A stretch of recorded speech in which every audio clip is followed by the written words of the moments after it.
শব্দ আসসালাত আসসালাত আসসালাত ওয়া মা মালাকাত আইমানুকুম।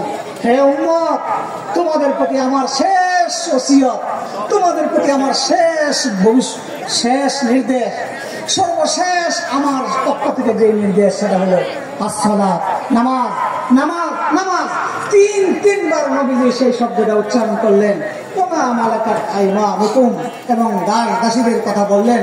এর দ্বারা মুহাদ্দিসিন কেরামগণ বলেন আল্লাহর হক আর বান্দার হক, দুই হকের কথা বলে নবীজি উম্মতকে সতর্ক করলেন, তোমরা আল্লাহর হক আদায় করো আর বান্দার হক আদায় করো। দুনিয়ার থেকে বিদায়ের শেষ মুহূর্তে শেষ শব্দটা উম্মতকে বললেন নামাজ নামাজ নামাজ। আর নামাজের জন্য যায় বেহুশ হয়ে যায়, নামাজের জন্য যায় মসজিদে পড়ে যায়, নামাজের জন্য যায় বেহুশ হয়ে পড়ে যায়। তারপরে যাইতে চায় যেই নবী সরকারে দো আলম নবী দুজাহা মুহাম্মদুর রাসূলুল্লাহ সাল্লাল্লাহু আলাইহি সাল্লাম, যার আগে পরে সবগুলো আল্লাহ মাফ ঘোষণা দিয়েছেন, যার খাতির আল্লাহ সবকিছু সৃজন করেছেন, সেই নবী নামাজের কথা বলেন জীবনের শেষ শব্দ। আর জীবনের শেষ মুহূর্তে নামাজে যাওয়ার জন্য চেষ্টা করেন।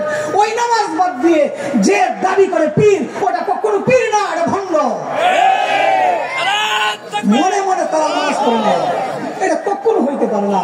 মনে মনে আবার নামাজ পড়বে কোথেকে, বাতিলভাবে নামাজ পড়বে কোথেকে, এগুলি পীর হইতে পারে না।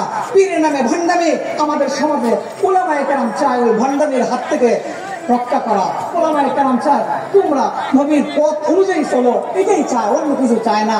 আল্লাহ রাব্বুল আলামিন আমাদেরকে এই কথাগুলির উপরে, আমাকে আপনাদের সকলকে আমলের তৌফিক দান করুন। ওয়া আখিরু দাওয়ানা আনিল হামদুলিল্লাহি রাব্বিল আলামিন। আসসালামু আলাইকুম ওয়া রাহমাতুল্লাহি ওয়া বারাকাতুহু।